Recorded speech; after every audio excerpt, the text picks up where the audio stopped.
So hopefully you're joining me from the previous clip here as we talk about conflict in relationships.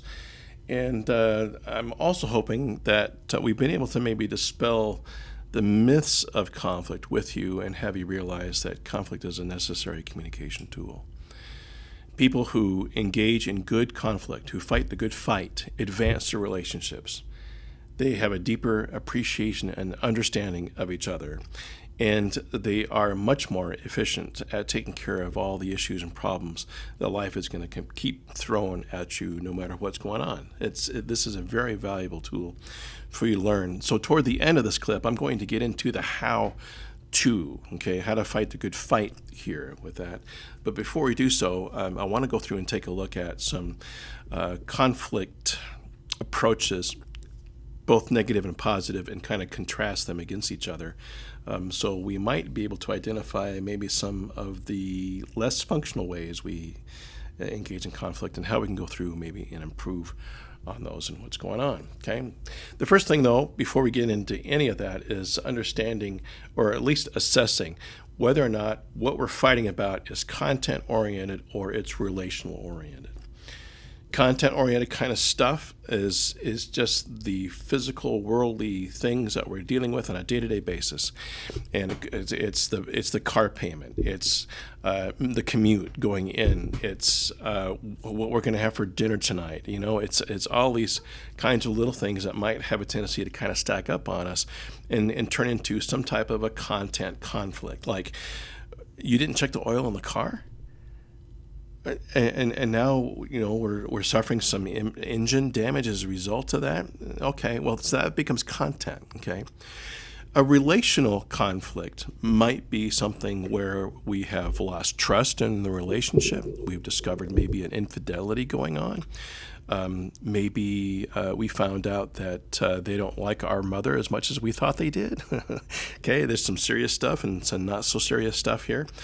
And these aren't mutually exclusive. Okay, I don't know of relational stuff that becomes content-oriented, but content stuff can certainly become relational. Like when we go through and say, you didn't check the oil in the car, and now we have this destroyed engine. Well, how stupid could you possibly be? Now we become relational because we become evaluative with the individual. We're starting to go through and not be a nice person based on that. Okay, and so that also becomes indicative that there might be something a little deeper wrong with the relationship than just the fact that now we have an engine that's burnt up because we didn't check the oil in the car. Okay, so we're going to talk about these two different approaches: the content side, the relational side. The content side is pretty straightforward in terms of identifying what it is that we're fighting about and what the impact of that fight might be and what kind of resolution we might have for that. The relational side, what's at stake there is not the status of the car or whether or not we're paid the mortgage or the balance in our checking account. The status there is, are we going to maintain the relationship? Okay, and the stakes are much higher that way as we get into it. So let's get into the styles. The first one is this idea of avoidance.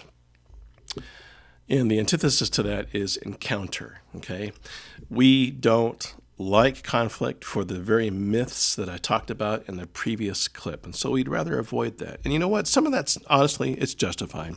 There are certain people you just don't want to pick a fight with. And I get that. You know how they're going to explode or react or overreact. And so it's just kind of best to just kind of let it slide. And certainly I'm a big advocate of picking your fights here that way. Okay. But when the stakes are really high and we're talking about a significant other, somebody with whom your life and their life, you two are orbiting each other, avoidance isn't going to get you anywhere. In fact, it's going to come up and bite you in the rear end a little bit later on, which we'll talk about in the next slide here as we go. So instead, we need to have the courage to encounter. Okay, the courage to go through and bring it up and find a way to broach that subject, whatever it might be, and put it out there into that communication ethernet so we can go through and talk about it. But to do that requires something that we talked about early in the semester, and that has to do with our own communication assertiveness and our own confidence. And that also depends on the assertiveness and confidence of our partner. Let me caveat this right now. Let me do a sidebar here with you. If you're going through this, actually, if you're going through the whole class, I'm hoping that you've included your significant other on this if you have one. But especially on this stuff, because both of you need to be on the same level here in fighting the good fight, understanding what these concepts are trying to teach us, okay? Because if it's just you and they don't have it, it's not going to work, okay? We need to have equal footing here. We need to both be in the ring with the same gear here to go through and fight the good fight. So if you haven't included your significant other on watching this video and talking about it, I would encourage you to go through and do so, okay? Back to encounter then. This depends on our ability to express ourselves. It's not just confidence, but our competency in that as well. In fact, we also might want to go through and encourage that with our partner. Hey, you're doing a good job in helping me understand how you feel about this, right? Or, wow, what a great way to go through and start to maybe disarm emotions that start to creep up and things by going through and saying, hey, I just wanted to let you know that I think you're doing a great job in helping me understand what's going on here. Yeah, it's a great, not to patronize that, not to use that, as a weapon or anything, but to be genuine, sincere within that type of disclosure to your partner. So we don't want to avoid conflict. We want to get involved in it. The next one is kind of a nasty practice. It's called Gunny sacking, and that's where we take stuff that we have argued about in the past, or even stuff maybe that's been disclosed to us, maybe a discrete disclosure that we bring up from time to time to go through and push the buttons of our partner. You know what I'm talking about. You either are doing it or somebody's doing it to you, or both, okay? And that needs to stop. When we have a situation that comes up that requires us to go through and find some level of resolution with that, we need to stay presently focused. And I'll teach you how to do that here in just a minute. But we can't go back into the history and say, well, do you remember when you did this? We reach down into that gunny sack and we pull up the soiled underwear and we throw it in their face. Do you remember doing this? And then do you remember these dirty socks? And, oh, what about that time you spilled spaghetti all over your, right? But we do this. It's like we've got bullets for our relational gun, and we save those to go through and fire at our companions later on when we're in another argument. And these typically are things that have nothing to do with the present argument. They're just ways to go through and make our significant other feel worse about themselves. And at that point now, that we've gone from content to relational. Okay, we are no longer functioning at a level that can go through and find some type of valuable outcome to what's going on. We're used to gunny sacking, and because it's become a defense mechanism for us, and we feel a little bit better about ourselves being able to put out more points here within the argument. So here's the second revelation I'm going to give you, and that is, if you're fighting to win, that's the wrong reason to be involved in conflict. If you are in a relationship to win, you shouldn't be in a relationship, honestly, right? And I'll just leave it at that. In order to maintain some level of present focus, we need to be objective. And that means to be open. That means to be accepting all of the issues that we're hearing at the time, and to not automatically default to some type of, well, let me tell you how I feel, right? That's not going to do anybody any good.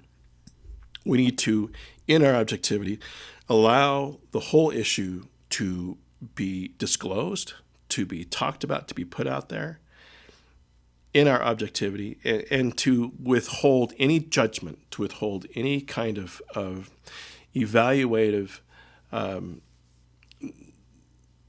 control over what the other person is saying. Well, we can't think less of them. We can't think more of them either. It goes both ways. We just need to let it be what it is, okay? The second part of this, as far as presently focus, is to let go of the past. Not just your partner's past, but let go of your past too. I mean, this is an agreement the two of you need to come together on. saying, I will know, I've forgiven you of that, or that was never mine to forgive to begin with. That's just entirely up to you. And not allow that to come into your present conflict of what's going on. And this is tough to do here, but understand what kind of impact gunny sacking has on conflict resolution. It goes negative, okay? Staying presently focused and going through a systematic way of resolving that conflict will go through and advance your relationship and deepen your intimacy. And I'll tell you about that here in just a minute. Okay, so we're going to go a little further down that hole as far as a negative way of conflict resolution. So we've gone from this idea of gunny sacking. Now we're going to get into beltlining, and this is just plain bad, nasty, meanness kinds of things. Beltlining is a term that comes from the boxing world. There's a rule that you never hit below the belt. Well, beltlining is doing exactly that, and we're landing blows there because we know it hurts. So again, let me caveat this. If you're in a relationship where you are being continually belt-lined, but you're putting up with it, I have to ask you, why are you still in that relationship? I mean, other than being masochistic kind of a thing. And yet there are people who still maintain it. They're in it for all the reasons that we talked about, the reasons why we maintain relationships. And the number one reason that way is if there are kids involved, then one spouse or the other typically, I'll leave it at that, one spouse or the other is going to go through and put up with belt-lining behavior, where they would be much better off without that kind of meanness involved in here.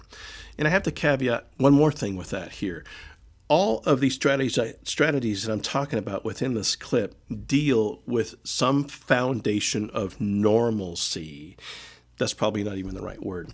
Some foundation of mental health. I'll put it out that way. Okay, if you're dealing with a sociopath or a psychopath or a narcissist, these aren't going to work. It's just not going to happen there.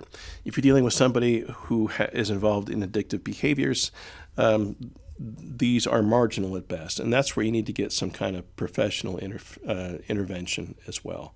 A therapist, somebody a sponsor, somebody's going to go through and help out as far as dealing with this kind of conflict resolution. Beltlining is simply a way of making somebody feel worse than you, or trying to elevate yourself based on their frailties or what you might perceive to be their weaknesses, and it doesn't work. Acceptance does, and this is a practice that has to happen along with our ability to not take anything personally and to never assume anything about our companion.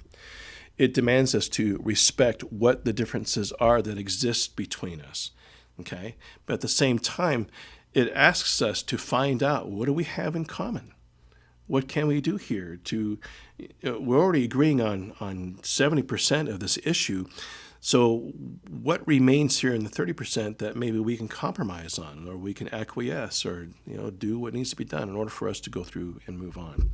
Sounds really easy for me to go through and put it out there that way. It's not. It's difficult stuff, but it's entirely possible. Okay? To accept your partner's position is to also go through and say, like I said before, you're doing a really good job at telling me how you feel. I'm understanding where you're coming from, and I appreciate you taking the time to help me understand that. So reaffirming that level of competency will advance the argument, okay? It'll advance your conflict in a positive direction. Again, don't patronize with that. Don't do it just to go through and help them feel better. It might be, you know what, I'm still not grasping that. Can we go over that one more time? And there's nothing wrong with doing that and asking for more clarification in what's going on. Okay? A little farther down that negative conflict hole here is the worst area, and that's where we get into aggression. You see, the other word here is argument, and a lot of people look at that word negatively as well. I teach argumentation and critical thinking. And on a critical thinking level, that's what we're talking about here. Arguing, we have a tendency maybe to default to some stereotypes about that, and that's not what I'm talking about here. I'm talking about constructing an argument to go through and conflict line by line, issue by issue, until you've been able to go through and construct some kind of resolution, which I'll get into here in just a minute. Let's talk about aggression. Aggression is based on that emotion that I talked about in the last clip. The emotion is anger. And if you have yet to go through and read that post, I want you to stop the video right now, pause it right now, go into the module, look up under the reasons why things fall apart, and read anger. Because in doing so, oh, wait a minute, I'll stop here. You can hit the pause. I'll stop. Okay, because in doing so, you'll recognize that anger is much more than just blowing up. It becomes an addictive behavior, especially among men, those who are charged with more testosterone than the other hormones that are going on. Okay, and understand that that addictive behavior also becomes very detrimental to relationships and requires some type of an intervention going on there. If you are in a relationship where aggression is commonly practiced, again, I have to ask you the question, what are you doing there? Why don't you respect yourself enough to remove yourself from that situation? And in my saying so right now, you've come up with all of your justifications to go through and stay in that. And somehow they keep convincing you, they keep persuading you that that's the thing to do. And I'm just going to ask you to go through and take a closer look at those. If you are in a relationship where you are the aggressor, you are in that relationship for one reason, and that is to control the other person. And so you need to do yourself and that other person a favor and get some help, get some intervention, get out of the relationship until you realize that is maybe a default tendency of yours to get into. To create an argument is to do so without emotion. It's to do so with evidence. It's to do so with logic. It's to do so with compassion and understanding. Without compassion and understanding, you won't be able to go through and keep yourself from interrupting, from humiliating, and you won't be able to keep yourself from becoming emotional here. Emotions are going to erupt, especially when we go over to the other side from a content argument to a relational argument. When that happens, we cannot interrupt. We need to let our partner disclose and get off their chest what it is they're talking about. We cannot go through and humiliate them or make them feel like they're less of an individual for feeling what it is that they're feeling. That's not your job in a relationship, okay? And we need to understand how to control our own passions. We might be getting our buttons pushed by that other person because they know how to go through and do that, but we can't respond to that. We need to be very careful in doing so. All right. Well, those are, in brief, some conflict approaches, both negatively and positively. The question you're asking yourself at this point is, well, how do you resolve conflict? What do you do, Eric? How do I go through and actually manage this? So I'm going to put out a pretty easy thing to follow here. And honestly, this is a debate tactic. It's a very Aristotle came up with this, and it works in relationships, believe it or not, to go through and control emotion enough to establish, first off, your claim. What is it that we're fighting about? Okay, and ask yourselves that question. Ask each other that question when you're getting involved. Okay, what are we fighting about? Let's say we're fighting about whether or not to buy a house. Okay, the advantages of renting versus owning a home, or whether or not this is a good time to buy a house since the market is up so high, and how much money are we going to need to have, all these kinds of things, right? Well, that fight can easily devolve into, well, you just don't make enough money, or how come you didn't finish your education? Suddenly now we're going into more content or more relational kind of stuff before it goes blatantly relational. So it's important for you to, throughout the argument, throughout the conflict, to identify what is it you're fighting about. And if your argument goes off the rails, one of you has to come back and say, wait a minute, we're not talking about whether or not we can afford college for our kids right now. We're talking about whether or not we can afford the mortgage, right? I mean, you bring it back. So state your claim. In fact, not a bad idea. When you guys get into some type of a conflict this way, write it down. Write it down. Put it right in front of the both of you there so you see what's going on. Okay. The second deals with what's called a warrant or the value. Okay. Why is this important to our relationship? What's the impact of what it is that we're fighting about? How is it going to impact us? Well, if we buy a house, it might impact us negatively with house repairs and things. It might impact us positively by establishing our nest, our home, our, kind of thing. Well, you can do that in a rental too, and we can go back and forth on that. But if the impact of the claim later on is, if the claim is, well, I just don't feel that I can trust you, well, the impact of that claim is relational, certainly. And we need to go back to that constantly while we're trying to get into some level of resolution. And if you can't, it's probably time to bring in a professional to help you find some kind of resolution going on that way. But on a content level, we have to understand, so why is this important for us to go through and figure out? Why is it important to put motor oil in the car? Well, because it's the vehicle that gets us to work and back and gets us groceries and gets us a vacation and do those kinds of things, right? That's the importance of the claim there. Lastly, here is this idea of some kind of solution. More often than not, fights happen spontaneously. Something sparks it, and it burns the gases that are out there, and it ignites, and we conflict. We get into it. But I'm here to tell you that most of the stuff is kind of subconscious with us. We've already talked or thought about it on some level, okay? And I'm hoping within thinking about that we've come up with a solution. It's probably the reason why we're involved in a conflict to begin with, why we're fighting the good fight, is because we already know the way this probably should go. So let me put that out there. But in doing so, we also need to consider that our partner has solutions too. If the two of you are involved in a conflict and you don't have a resolution, you need to take a time out from each other, go back and think about it and write them down, and then come back to each other and say, okay, here's what I've thought, and here's what I think we can do. Bringing a solution to the table in a fight gives you a place to go, and it lets you know whether or not that conflict has been resolved. Okay, if the two of you can go through and do that. Now, obviously, we can't do this if we are emotionally charged. And there's nothing wrong with becoming that way, but we need to recognize, is this worth becoming emotionally charged over? One way or the other, if we are heightened, if our heart is breaking, if we are angry, we need to take a time out from each other, okay, and go for a walk, go for a drive, go walk the dogs, go box a punching bag, go for a mountain bike ride, go for a long run, whatever it's going to do to go through and bring those emotions back down again, okay? Alcohol's not going to help. Food's not going to help, okay?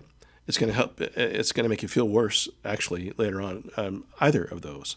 So probably best not to do any of that, not take a nap, not to go to bed on something like this, but to go out and do something physical that's going to go through and just kind of wear you and that energy out a little bit, so maybe you're in a better position to come back and say, okay, here's the claim. Here's why it's important to us, and here's some possible answers that I want to put out to you. Again, it all sounds pretty elementary here in black and white, literally, with this presentation. But I'm here to tell you that it works, that this is entirely possible. My spouse and I made this agreement early in our relationship to fight this way. Now we do it without even knowing that we're doing it. It's become second nature to us to go through and put out the claim, put out the value, and find the solution to what's going on. In doing so, though, we've had to adhere to the rules. And you know what? You already know what these rules are.